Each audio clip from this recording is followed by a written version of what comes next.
कांग्रेस के भन्छ हेरिरहनुभएका सम्पूर्ण दर्शकहरूलाई हार्दिक स्वागत गर्दछु। नेपाली कांग्रेसको 14औं महाधिवेशन बीचमा केही प्रतिकूल परिस्थिति सिर्जना नभएमा यो 6 महिनापछि सम्पन्न हुनेछ। मुलुकभर कांग्रेसका कार्यकर्ताहरू र जनताहरूले नेपाली कांग्रेसले कस्तो खालको यो महाधिवेशनमा निर्णय लिन्छ र महाधिवेशनको सन्देश कस्तो हुन्छ जनताको लागि र मुलुकको समृद्धिको लागि नेपाली कांग्रेसले के तयारी गर्नेछ भन्ने विषयमा सबैको चासो रहँदै आएको छ। आजको यस कार्यक्रममा मैले नेपाली कांग्रेस एउटा सशक्त हाम्रो नेतालाई मैले निम्त्याएको छु र यो ललितपुर कांग्रेस के भन्छ कार्यक्रममा हामीले विशेष गरेर ललितपुरको कांग्रेसको क्रियाकलापमा केन्द्रित भएर हामीले यो कार्यक्रमहरू सञ्चालन गर्ने गइरहेको छु र मैले आज निम्त्याएको व्यक्तित्व हुनुहुन्छ पूर्व नेभी संघका उपसभापति, त्यस्तै 2064 मा संविधान सभा सदस्य, हाल महासमिति सदस्य हुनुहुन्छ र सक्रिय रूपमा धेरै स्थानीय ललितपुरको कांग्रेसको मन जितेको मित्र मैले यहाँहरुको सामु आज निम्त्याएको छु। उहाँ हुनुहुन्छ युवा नेता रामकृष्ण चित्रकार। स्वागत छ चित्रकारजी। धन्यवाद हजुर। अनि रामकृष्णजी, यो अहिले त मुलुकको परिस्थिति कोरोनाले गर्दाखेरि अस्तव्यस्त छ, मान्छेहरु बाहिर निस्किन सकिरहेको छैन। दिन कसरी बिताइराख्नु भएको छ? अत्यन्तै अहिले बडा अप्ठ्यारो अवस्था छ। राजनीतिक र एउटा सामाजिक जिम्मेवारी महसुस गर्दै काम गरिरहेको मान्छे, निरन्तर रूपमा क्रियाशील भइरहेको मान्छे अहिले घरमै थुनेर बस्नु परेको स्थिति छ। बडा अप्ठ्यारो स्थिति बिहोरिरहेको छ भन्दा दुई मत नहोला। गर्ने एउटा परिस्थिति बन्यो। यो मात्र होइन, योभन्दा अगाडि पनि यो पुस्ताले हामीले खास गरेर महाभूकम्प पनि हामीले बिहोर्यौं। देशको राजनीतिक क्षेत्र पनि निकै लामो आरो अवरोह हामीले हेर्यौं। एउटा राजनीतिक कार्यकर्ताको हिसाबले र सामाजिक दायित्व निर्वाह गरेर क्रियाशील भइरहेको एउटा नागरिकको हिसाबले रूपमा काम गर्न सकिरहेको अवस्था छैन।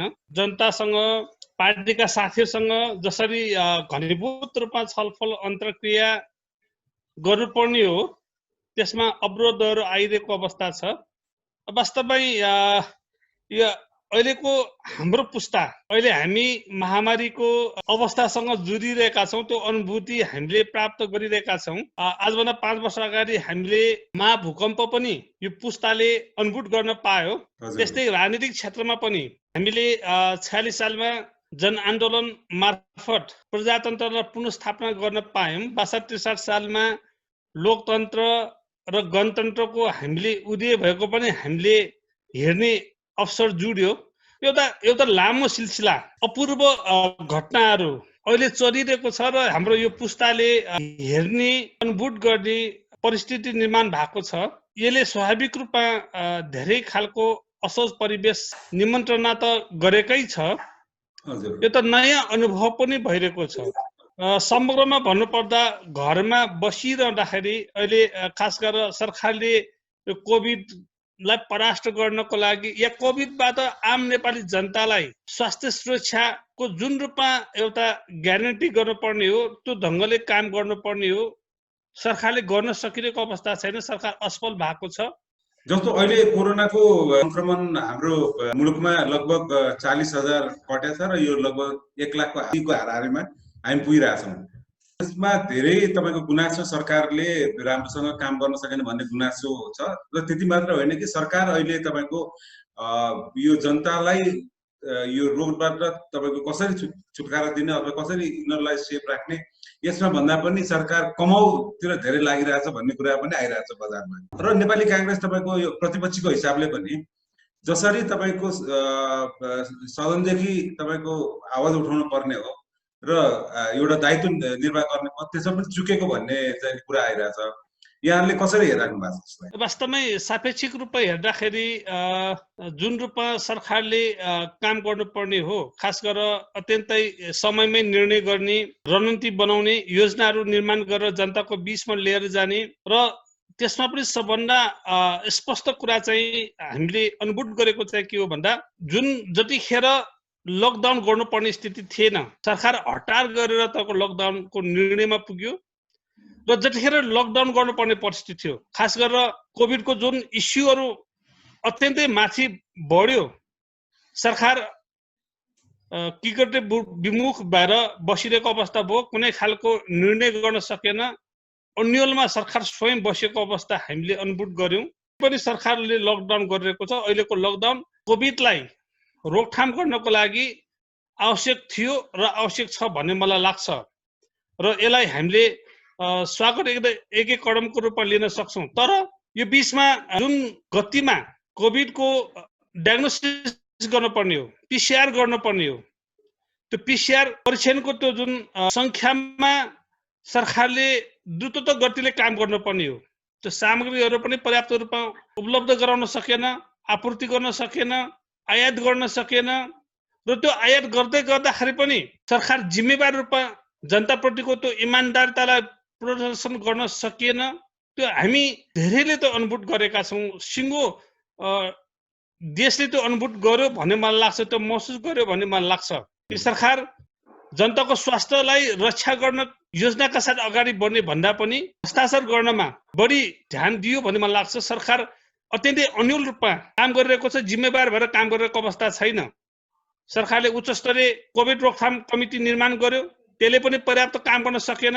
स्वास्थ्य मन्त्रालय आफ्नो जिम्मेवारीबाट निकै च्युत भएको अवस्था देखियो र समग्रमा खास गरेर प्रधानमन्त्री जनताको जीव धन र सुरक्षाको काममा भन्दा पनि प्रधानमन्त्रीले सबै शक्तिको भ्रष्टाचार गरेका आफ्ना कार्यकर्ताहरू, मन्त्रीहरू, नेताहरूलाई रक्षा गर्नमै लागेको छ। यो स्थितिमा निष्कर्षमा भन्नुपर्दा के हो भन्दा सरकार अत्यन्तै जिम्मेवार रूपमा जसरी प्रस्तुत हुनुपर्ने हो, खास गरेर द्वितीयको सरकार यति धेरै मत प्राप्त गरेर बनेको सरकार आफ्नो जिम्मेवारी पूरा गर्ने भन्दा पनि जिम्मेवारीबाट निकै पर टेको देखिन्छ। त्यसकारण यो सरकार नेपाली जनताप्रति, जनताको स्वास्थ्यप्रति र अहिलेको जुन समस्या छ, खास गरेर कोरोनाको समस्यालाई हल गर्न प्रति इमानदार भएर। हस् रामकेशजी, अब विषय अलिकता परिवर्तन गरौँ। हामी यो नेपाली कांग्रेसको जुन 14औं महाधिवेशन अहिले आइरहेको छ, अब त्यसमा सबै कार्यकर्ताहरू एक किसिमले भनौँ न उत्साहित साथ अगाडि बढिरहेको चाहिँ महसुस चाहिँ हुन्छ। यो कोरोनाको कारणले अब यो मुभमेन्ट्सहरू नहुँदाखेरि पनि तपाईको ठाउँ ठाउँमा यी कुराहरू चाहिँ नि भइरहेको नै छ। यसलाई कसरी सफल बनाउनु भन्ने तर्फ लागिरहेको छ जस्तो मलाई लाग्छ। र यो अब जुन आसन्न तपाईको अहिले 14औं महाधिवेशन छ, 14औं महाधिवेशनको कुरा गर्दाखेरि चर्चामा के पनि सुनिन आइरहेको छ भने यसपटकको 14औं महाधिवेशनमा ललितपुर जिल्लाको सभापति पदको उम्मेदवारी चाहिँ तपाईले पनि दिँदै हुनुहुन्छ भन्ने कुरा यो चाहिँ नि व्यापक रूपमा चर्चामा आइरहेको छ अहिले। अब एकैछिन हामी 13औं महाधिवेशन तर्फ अलिकता फर्केर र 13औं महाधिवेशनमा के देखिएको छ भने तपाईँ एउटा भने आफ्नो पर्फर्मेन्स यसरी तपाईले देखाइदिनु भयो कि जस्तो तपाईँ फुटबलमा हुन्छ नि, गोल गर्ने बेलामा तपाईको लास्ट मोमेन्टमा पास दिने तपाईको खेलाडी हुन्छ नि, त्यो खेलाडीको रूपमा तपाईँ चाहिँ नि 13औं महाधिवेशनमा देखिनु भएको भन्ने कुरा पनि चर्चामा छ। र अब यो 14औं महाधिवेशनमा तपाईको जुन सभापति पदको उम्मेदवारीको चर्चामा आइरहेछ र यो चाहिँ नि कतिको तपाईको अथेन्टिक हो भन्ने कुरा पनि म जान्न चाहन्छु तपाईबाट। र साँच्चीकै तपाईको नेतृत्वमा तपाईँ चाहिँ नि जानुपर्छ जस्तो लाग्छ कि लाग्दैन? तपाईको व्यक्तिगत धारणा चाहिँ के छ? यहाँले जुन प्रश्न राख्नु अत्यन्तै सान्दर्भिक प्रश्न छ भन्ने मलाई लाग्छ। म धन्यवाद दिन चाहन्छु। र अहिलेको स्थिति भनेको खास गरेर पार्टी संगठनलाई कसरी मजबुत बनाउने भन्ने हो। व्यक्ति प्रधान भन्दा पनि पार्टीभित्र संगठन निर्माण गर्ने एउटा बृहत दृष्टिकोण निर्माण गर्नुपर्छ भन्ने मलाई लाग्छ। र त्यसमा पनि खास गरेर वैचारिक बहस हाम्रो पार्टीभित्र यथेष्ट गर्नुपर्ने जिम्मेवारी छ भन्ने हामी सबैले अनुभूत गरिरहेका छौँ। र हामीले महाधिवेशन भन्ना साथै नेतृत्व चयनलाई मात्र हामीले हेर्ने गर्ने गर्छौँ।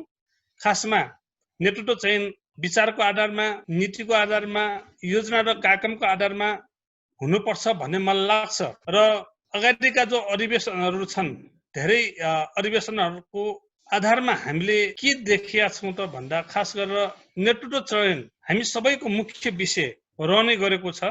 नेतृत्व चयन पनि त्यतिकै महत्त्वपूर्ण छ। तर नेतृत्व चयन पार्टीको संगठन निर्माण गर्ने, पार्टीको वैचारिक अवस्थालाई सुदृढ गर्ने त्यो कोणबाट हुनु जरुरी छ भन्ने मलाई लाग्छ। 13औं अधिवेशनको जो चर्चा यहाँले गर्नुभयो, खास गरेर 13औं अधिवेशनमा धेरै मान्छेहरूले मलाई पनि उम्मेदवारको दृष्टिकोणले हेर्ने गरिएको थियो। त्यो ढङ्गको गतिविधिहरू स्वाभाविक रूपमा हामी सबैले गरेका थियौँ, मैले पनि गरेको थिएँ। तर मैले आफ्नो उम्मेदवारी दिइन। खास गरेर ललितपुर जिल्लाका 1 नम्बर क्षेत्रका साथीहरूले जसरी आफ्नो पीडा सुनाउनु भयो, 1 नम्बरका साथीहरूले क्षेत्रको हिसाबले, भूगोलको हिसाबले र राजनीतिक रूपमा पनि निकै लामो समयदेखि स्थानीय नेतृत्वले मौका पाउन नसकेको कुराहरू उहाँले पटक पटक राख्नुभयो र त्यसको आधारमा मैले 1 नम्बर क्षेत्रका साथीहरूलाई सहयोग गर्ने वचनबद्धता व्यक्त गरेर आफूलाई त्यो नेतृत्वको त्यो दौडबाट पछाडि राखेँ र यसलाई मैले राजनीतिमा सधैँ आफै मात्र हुनुपर्छ भन्ने सोचबाट माथि उठाउनु पर्छ भन्ने हिसाबले पनि त्यो राजनीतिक निर्णय मैले लिएको थिएँ। राजनीतिमा सधैँ आफै मात्र नेतृत्व लिने, आफै मात्र केन्द्रित हुने र राजनीति सधैँ व्यक्ति सापेक्षबाट मात्र अगाडि बढाउन खोज्ने त्यो प्रवृत्तिबाट अलिकति नयाँ सोच र नयाँ उचाइबाट राजनीतिलाई अगाडि बढाउँ। खास गरेर ललितपुरको राजनीति व्यक्ति र व्यक्तित्वको आधारमा भन्दा पनि एउटा नयाँ संस्कृति निर्माण गरौँ, एउटा नयाँ संस्कार निर्माण गरौँ र नयाँ सोचका साथ ललितपुरको सङ्गठनलाई नयाँ गति दिउँ भने त्यो कोणबाट 13औं अधिवेशनलाई सम्पन्न गर्ने काम हामीले गर्यौं। खास गरेर मेरो दृष्टिकोण र मेरो गतिविधि त्यसरी अगाडि बढाइयो भन्ने मलाई लाग्छ र यो 14औं अधिवेशनमा आउँदै गर्दा 13औं अधिवेशन भन्दा पनि बढी साथीहरूले यो अधिवेशनमा राजनीतिक मुद्दाहरूमा, वैचारिक विषयहरूमा, सांगठनिकका अनगिन्ती मुद्दाहरू छन्। ती मुद्दाहरूलाई हल गर्ने प्रश्नमा उपयुक्त नेतृत्व खोजिरहेको अवस्था छ। सबैलाई समेटेर लान सक्ने नेतृत्व यो 14औं अधिवेशनमा खास गरेर ललितपुर जिल्लामा खोजिरहेको छ भन्ने मलाई लाग्छ। राजनीतिक मुद्दाहरूलाई हल गर्नको लागि, सांगठनिक समस्या र आयामहरूलाई सम्बोधन गर्नको लागि 14औं अधिवेशनले नयाँ नेतृत्व निर्माण गर्नुपर्ने हुन्छ र नयाँ नेतृत्वको विषयमा व्यापक रूपमा छलफल ललितपुर जिल्लाका साथीहरूको बीचमा, पार्टी संगठन भित्रका साथीहरूको बीचमा, नेतृत्व तहमा र स्थानीय संगठनहरूको तहमा घनीभूत रूपमा छलफल भइरहेको छ र यो छलफलको दरमियानमा कति साथीहरूले मलाई पनि सभापतिको उम्मेदवारको लागि आग्रह गरेको छ, अपेक्षा राखेको छ। तर हामी जति पनि साथीहरूको चर्चाहरू हाम्रो बीचमा अहिले भइरहेको छ, ती साथीहरूको बीचमा एउटै मत निर्माण गरौँ, व्यापक छलफल गरौँ, तेरो मेरो भन्दा माथि उठाउँ, आफू मात्र स्थापित हुने सोच भन्दा अलि माथि उठाउँ। पार्टी संगठन अहिले हामी सबैको पहिलो प्राथमिकता हुनुपर्छ भन्ने त्यो एजेन्डालाई स्थापित गराउने त्यो कोसिस मैले मेरो तर्फबाट प्रयास गरिरहेको छु र सबै साथीहरूलाई समेटेर सबै साथीहरूको योगदानलाई कदर गर्ने ढङ्गको परिस्थिति निर्माण गरौँ। सबै साथीहरूले अत्यन्तै दुःख गर्नु भएको छ, मेहनत गर्नु भएको छ, पार्टीको लागि 30-40 वर्षदेखि निरन्तर रूपमा अविचलित भएर पार्टी संगठनमा रहेर काम गर्नु भएको छ। ती सबै साथीहरूलाई पार्टी संगठनमा कसरी जिम्मेवारी दिलाउन सकिन्छ, सबैको योगदान अनुसारको स्थान कसरी दिन सकिन्छ, सर्वसम्मत अथवा सहमतिको वातावरण कसरी निर्माण गर्न सकिन्छ, हामी सबैको कोसिस त्यहाँनिर हुनुपर्छ भन्ने मलाई भित्रैदेखि लागिरहेको छ र मेरो प्रयास आफू मात्र स्थापित हुने भन्दा पनि सिङ्गो पार्टी संगठनलाई कसरी स्थापित गराउने, सबैको सहयोग पार्टी संगठन निर्माण गर्नको लागि कसरी लिने र त्यो लिने वातावरण कसरी निर्माण गर्ने, यो चाहिँ महत्त्वपूर्ण प्रश्न हो भनेर लाग्छ र हामी सबैले यही प्रश्नको सेरोफेरोमा रहेर अबको नेतृत्व निर्माणको लागि सबैको योगदान हुन जरुरी छ र त्यसमा हामी सबैले काम गर्नुपर्छ भन्ने मलाई लाग्छ र त्यो ढङ्गको एउटा छलफल पार्टीभित्र चलिरहेको छ। जस्तो हाम्रो यो ललितपुरमा एउटा समय थियो जति बेला हामीले ललितपुरमा 3वटा क्षेत्रबाट हामी जितेका थियौँ र त्यति बेला ललितपुर कांग्रेसले के भन्यो भने यो ललितपुर जिल्लाबाट अब यो लाल किल्ला चाहिँ तोडिया छ र अब यो नफर्किने गरेर तोडिया छ भन्ने किसिमको त्यति बेला भनाइहरू सुनियो र त्यसपछि आएर तपाईको 74 को चुनावमा आएर यो संसदमा हाम्रो 3टा सिट सधैँ थियो र त्यसपछि प्रदेश संसदमा आएर अर्को 6वटा सिट दिइन्छ। संसदमा हाम्रो 9वटा सिट चाहिँ हामीसँग थियो र त्यो 9वटा सिटमा हामीले एउटा पनि सिटमा विजय प्राप्त गर्न सक्यौँ। एउटा कन्डिसन कस्तो भने तपाईको विपक्षीय बलियो हो त्यसकारण हामी हार्यौं भन्ने एउटा कन्डिसन हुन सक्छ हैन। त्यो तपाईको चुनावमा जाँदाखेरि अब त्यो तपाईको प्रजातान्त्रिक प्रक्रियामा हामी प्रवेश गरिसकेपछि हारजितको कुरा त स्वाभाविक कुरा हो। तर हामी भित्रै अस्वाभाविक खेलहरू हुँदाखेरि हामी त्यो खालको हारको संघारमा पुग्नु पर्यो कि भन्ने कुराहरू पनि निकै चर्चामा आयो। तपाईहरूको केही साथीहरू तपाईँ लगायत साथीहरूलाई कारबाहीको घेरामा पनि तपाईँको यो सिफारिसका कुराहरू आए होइन। भनेपछि यो ललितपुर काङ्ग्रेसभित्र के यस्तो खालको विवाद ठुलो रूपमा फैलिया छ कि के हो? अब गएको निर्वाचनमा ललितपुरको क्षेत्र नम्बर 2 को सँगै प्रतिनिधि सभाको उम्मेदवारको इच्छुक व्यक्ति म पनि थिएँ। 2 नम्बर क्षेत्रको धेरै एकाइहरूले उपयुक्त उम्मेदवारको रूपमा, सम्भावित उम्मेदवारको रूपमा प्राथमिकताको उपल्लो तहमा राखेर मलाई पनि सिफारिस गरेको थियो।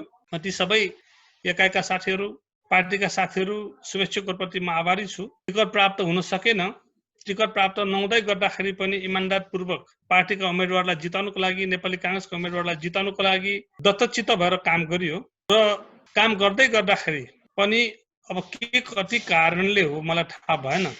कसैले पनि आजसम्म पनि त्यो प्रष्ट रूपमा कारण खुलाउन सकेको अवस्था छैन। मेरो नाम पनि कारबाहीको सिफारिसमा राखेर पार्टीको जिल्ला कमिटीले पठायो। पछाडि पार्टीको जिल्ला कमिटीले त्यो सिफारिसलाई फिर्ता पनि लिने काम भयो। म यो विषयमा धेरै चर्चा गर्न चाहन्न। मैले पार्टीको जिल्ला कमिटीको मिटिङमा पनि त्यो कुरा उठाएँ र पार्टीभित्रको एउटा कालखण्डमा भएका यी विषयवस्तुहरूमा अहिले म धेरै चर्चा गरिरहन चाहन्न। धेरै पत्रिकाहरूले यो विषयमा प्रतिक्रिया माग्न खोज्दाखेरि पनि त्यो प्रतिक्रिया मैले नदिकन बसेँ। पार्टी सङ्गठनको विषय पार्टी सङ्गठनभित्रै बसेर छलफल हुनुपर्छ, बहस हुनुपर्छ भन्ने मान्यता मेरो सधैँ रहिरह्यो। त्यसकारण म त्यो विषयमा धेरै चर्चा गर्न चाहन्न। यति मात्र म भन्न के चाहन्छु त भन्दा म सांसदको प्रतिनिधि सभाको सांसदको उम्मेदवारको दावेदारको हिसाबले 2 नम्बर क्षेत्रको पार्टीले दिएको उम्मेदवारले निर्वाचन सकिसके पछाडि के भन्नुभयो, मूल्याङ्कनमा के गर्नुभयो, समीक्षा उहाँले के गर्नुभयो, रामकृष्ण चित्रकारले मलाई सहयोग गर्यो कि गरेन भनेर उहाँले त्यो विषयमा आफ्नो प्रतिक्रिया के दिनुभयो, अभिव्यक्ति के दिनुभयो, त्यो महत्त्वपूर्ण विषय हो भन्ने मलाई लाग्छ। मञ्चहरूमा उहाँले समीक्षाहरू हुँदाखेरि उहाँले निर्णय त्यो आफ्नो अभिव्यक्ति सुनाउनु भएको थियो, निर्णयहरूमा उहाँले हस्ताक्षर गर्नु भएको थियो। त्यसकारण यो विषय अहिलेको लागि छलफल गर्न उपयुक्त विषय हो भन्ने मलाई लाग्दैन। छलफल गर्नुपर्ने, चर्चा गर्नुपर्ने विषय चाहिँ के हो त भन्दा कि हामीले ललितपुर जिल्लामा सङ्गठन निर्माण गर्ने सबभन्दा महत्त्वपूर्ण विषय हो। सबै साथीहरूलाई कसरी समेटेर हामी अगाडि बढ्नुपर्छ भन्ने कुरा अत्यन्तै प्राथमिकता प्राप्त विषय हुनुपर्छ भन्ने मलाई लाग्छ। निर्वाचनमा हामी प्रवेश गर्यौँ।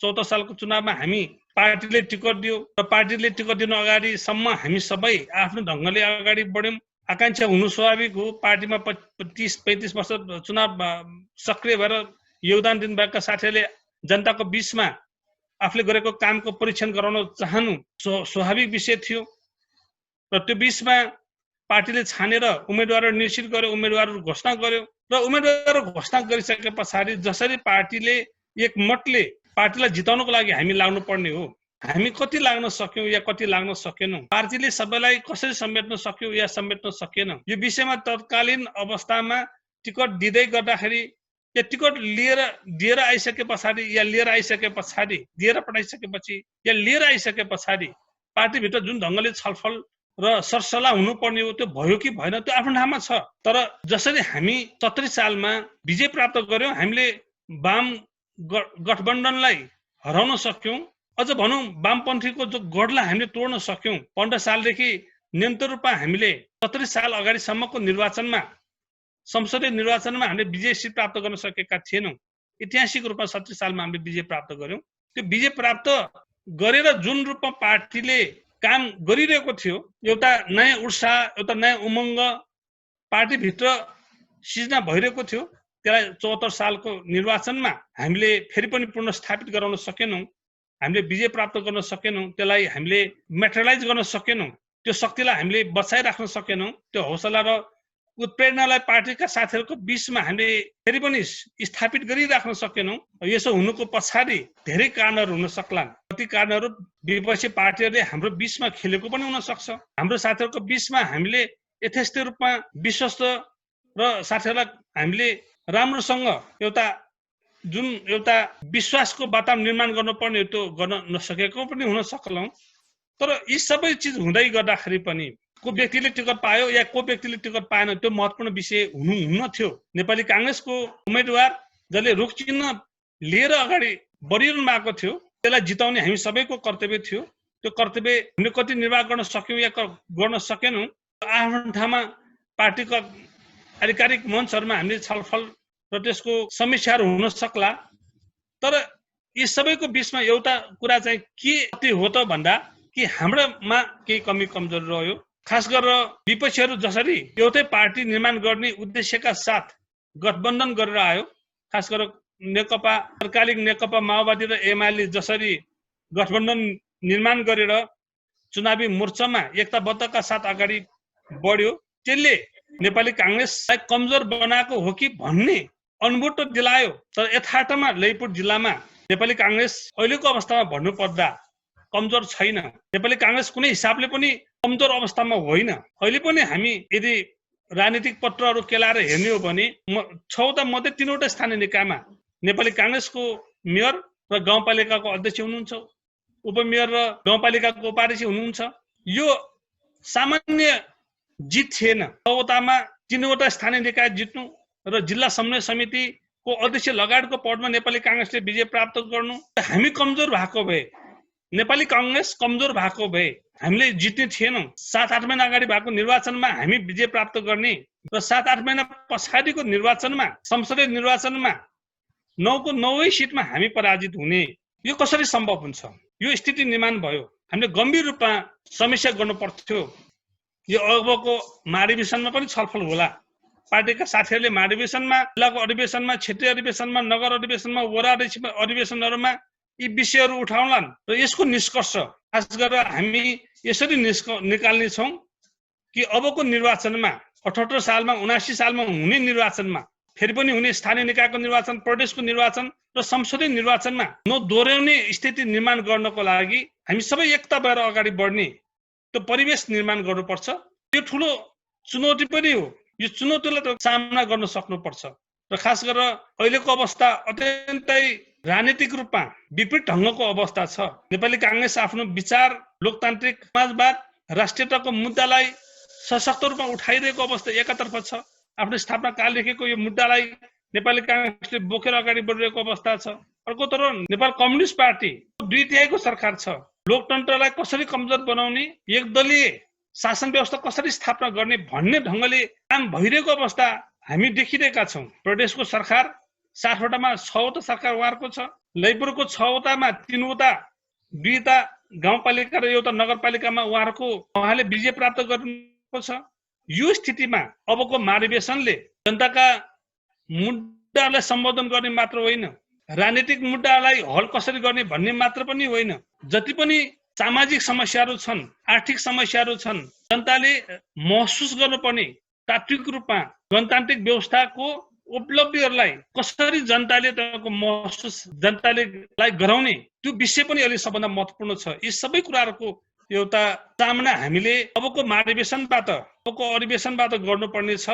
र मैले भन्नुपर्दाखेरि 70 सालको जुन विजयश्री छ, 74 सालमा हामीले त्यसलाई बरकरार राख्न सकेनौँ, त्यसलाई निरन्तरता दिन सकेनौँ र अबको 79 सालमा फेरि पनि हामीले 9 सिटमा नेपाली कांग्रेसलाई कसरी विजय प्राप्त गराउने, निकायको 6वटा तहमा नेपाली कांग्रेसलाई विजयश्री प्राप्त गराउनको लागि पार्टी संगठनलाई कसरी चलायमान बनाउने, यो पार्टी मेरो मात्र पार्टी होइन, यो सबै कांग्रेसजनको पार्टी भन्ने कुराको त्यो अनुभूत कसरी गराउने, यो सबभन्दा महत्त्वपूर्ण छ।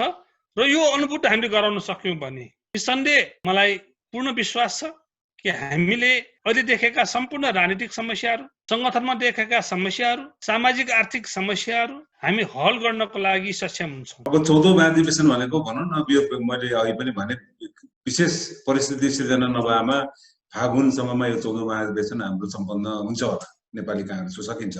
र त्यसपछि नेतृत्वको तपाईँको नयाँ नेतृत्व आउने, यी सबै कुराहरू त्यति बेलासम्म टुङ्गो लागिसक्यो। तर एउटा कुरा मलाई इमान्दारीपूर्वक भनिदिनुहोस् रामजी, जस्तो यो चर्चा तपाईँको गर्दा उचित होला नहोला अलग कुरा हो, तर पनि हामीले 9वटा सिट गुमाउनु परेको जुन पीडा छ, त्यो पीडा त नेपाली कांग्रेस ललितपुर मात्रै होइन कि समग्र कांग्रेसले नै बोकिरहेछ नि त त्यो पीडालाई। किनभने हामी जे ठाउँमा जसरी चुक्दाखेरि पनि हाम्रो हातबाट त्यो हामीले जुन यो सिटहरू गुमाउनु पर्यो, त्यो त पीडा त सबैले कांग्रेसहरूले फिल गरिराखेको पीडा हो होइन। र त्यसमा तपाईँले भने जस्तो कारण धेरै कारणहरू हुनसक्छ होला, कारण हामी भित्र पनि हुनसक्छ होला, हामी बाहिरको कारण पनि हुनसक्छ, त्यो अलग कुराको होला। तर एउटा कुरा के हो भने अब यो 14औं महाधिवेशनले यी कुराहरूमाथि गहन रूपमा छलफल गरेर एउटा छिनोफानोको स्थितिमा त पुग्न सक्छ होला नि, कि हामी भित्रको हाम्रो चुनावमा हाम्रो प्रतिस्पर्धा आफ्नो ठाउँमा छ, त्यसमा कसले जित्ने कसले हार्ने त्यो आफ्नो ठाउँमा छ। तर हामी भित्रभन्दा बाहिर गएर तपाईँ गर्नुपर्ने यो संसदीय चुनाव अथवा राष्ट्रिय तपाईँ इलेक्सनको कुराहरू, स्थानीय इलेक्सनका कुराहरू जुन छन्, त्यो चुनावमा कमसे कम पनि ललितपुरको काङ्ग्रेसहरू एक ठाउँमा उभिन सक्छ र त्यो एक ठाउँमा उभिने वातावरण जाने यो 14औं महाधिवेशनले त्यो डिरेक्सनमा हामीले 14औं महाधिवेशनलाई लैजान सकिन्छ भन्ने कुरा चाहिँ नि कतिको तपाईँलाई लाग्छ? मतलब हामीले यो कुरालाई गर्न सक्छौँ जस्तो लाग्छ? वास्तवमै यो सबभन्दा ठुलो चुनौती अहिलेको अवस्थामा नेपाली काङ्ग्रेस ललितपुर जिल्लामा यही देखिन्छ। हामीले सबैलाई पार्टीमा कसरी भूमिका दिन सक्छौँ।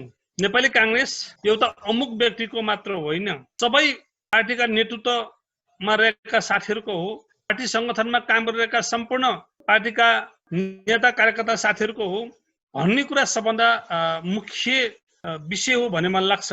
आजको दिनसम्म हामीले विविध कारणले यो पार्टी सबैको पार्टी हो भन्ने कुराको महसुस पर्याप्त रूपमा हामीले गराउन सकिरहेका छैनौँ कि भन्ने मलाई लाग्छ। अहिलेको सबभन्दा ठुलो समस्या त्यो हो।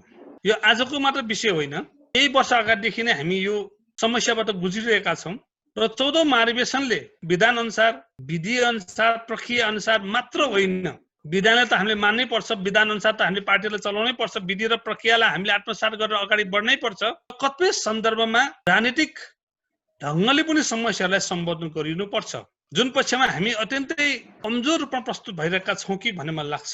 कतिपय यस्तो खालको अवस्था आउँछ जतिखेर विधानले त्यो कल्पना गरिएको हुँदैन, कतिपय यस्तो खालको परिवेश निर्माण भएको हामीलाई महसुस हुन्छ त्यहाँ विधि र प्रक्रियाले सम्बोधन गर्न सकिरहेको अवस्था हुँदैन। त्यस्तो बेलामा पार्टीका साथीहरूको बीचमा सहमति खोज्ने, राजनीतिक एप्रोचमा ती समस्यालाई हल गर्ने त्यो प्रयत्न हुनुपर्छ र 14औं महाधिवेशन त्यो कोणबाट पनि पर्याप्त ढङ्गले छलफल गरेर अगाडि बढ्ने त्यो स्थिति निर्माण गर्नुपर्छ भन्ने मलाई लाग्छ।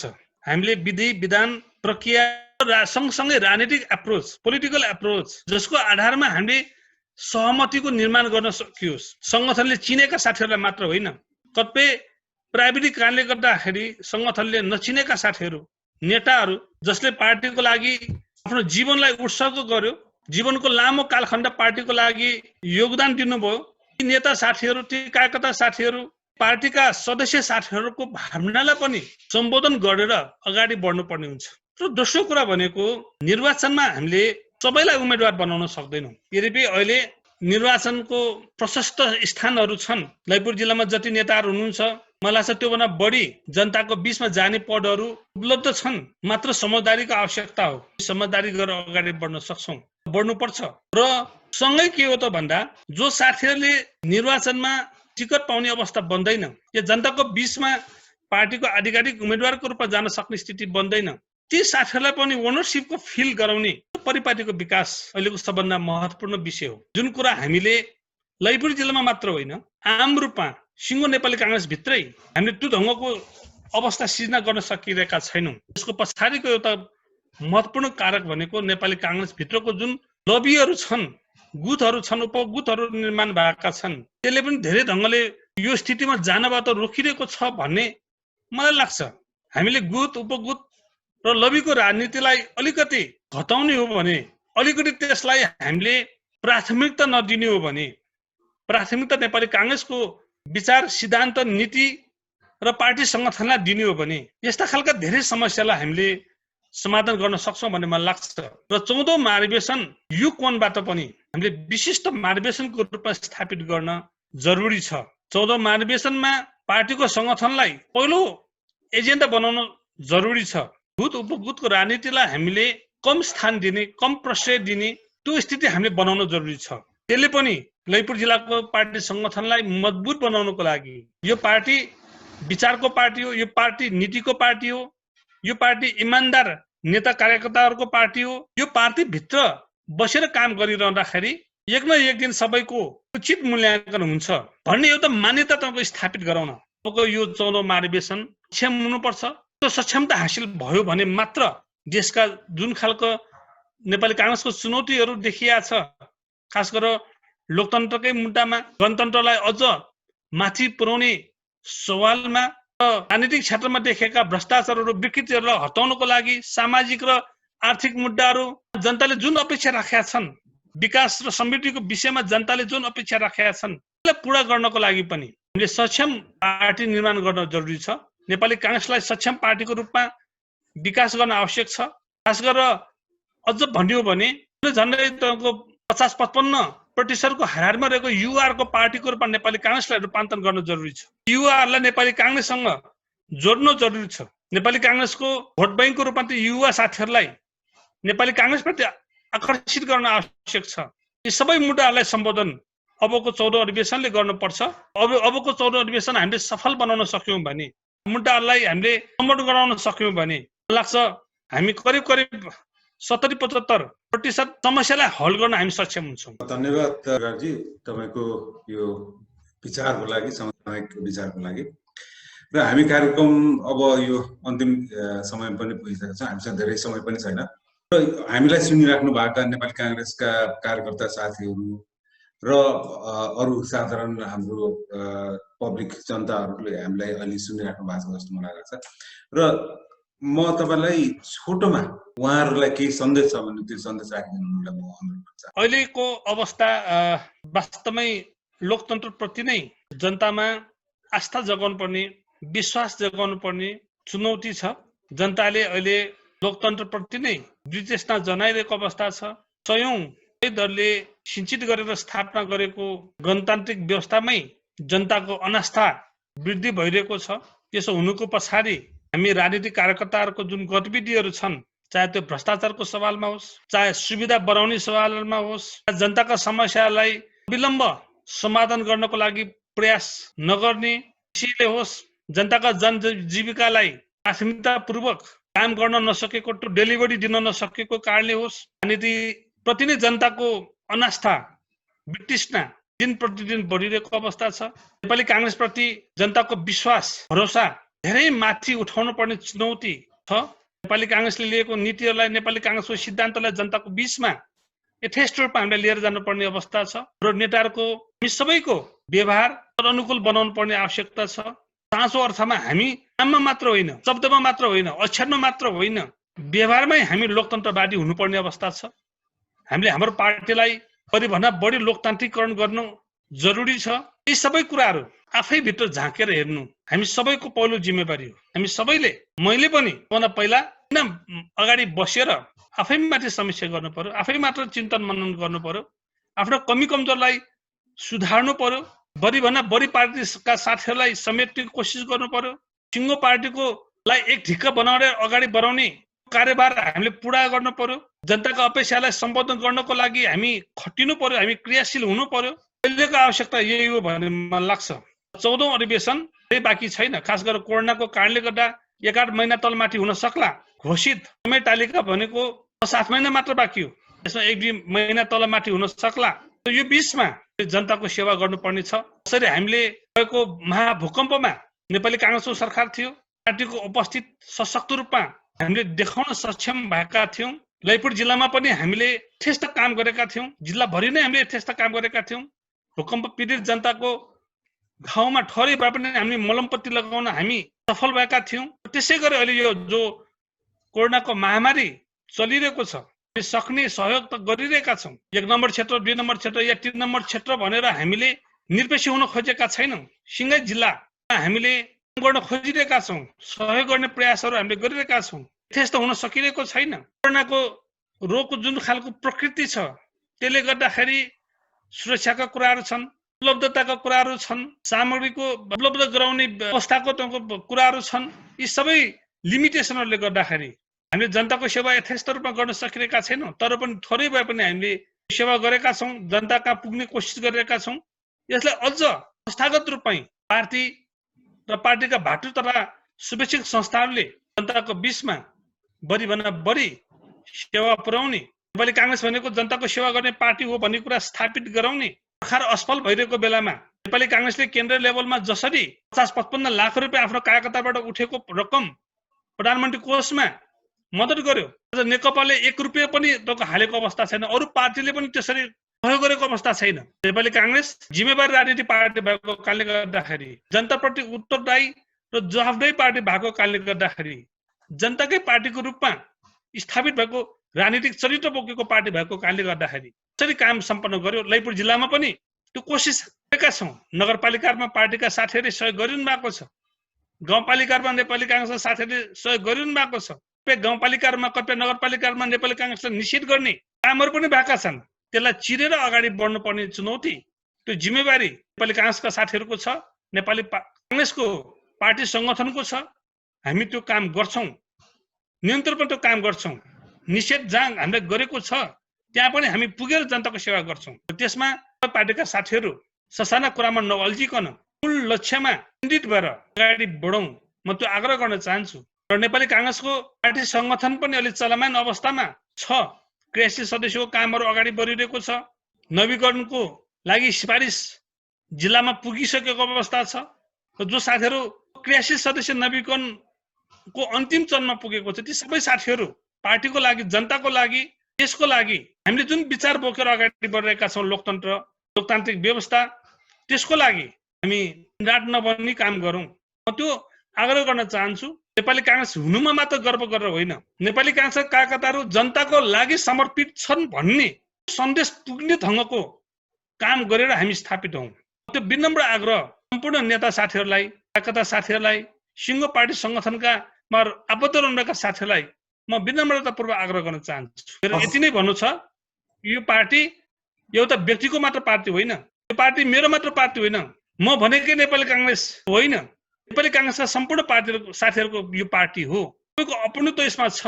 तपाईँले काम गर्ने अवसर यो पार्टीमा पाउँछ। त्यो सन्देश हामी प्रवाह गरौँ।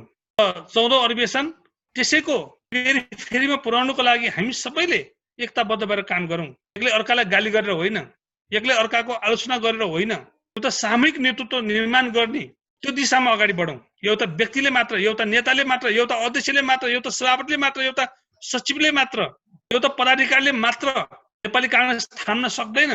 नेपाली कांग्रेस सबैको एफोर्टमा, सबैको मेहनतमा, सबैको एकताबद्धले मात्र जनताको अपेक्षालाई पूरा गर्न नेपाली कांग्रेस सक्षम हुनेछ। त्यसको लागि हामी सबैले मनन गरौँ, चिन्तन गरौँ, एकताबद्ध भएर अगाडि बढौँ, त्यहाँ गुनासोलाई छोडौँ, हिजोका तीत अनुभवहरूलाई त्यागौँ, त्यसबाट पाठ लिएर अगाडि बढौँ। म यही आग्रह गर्न चाहन्छु। धन्यवाद।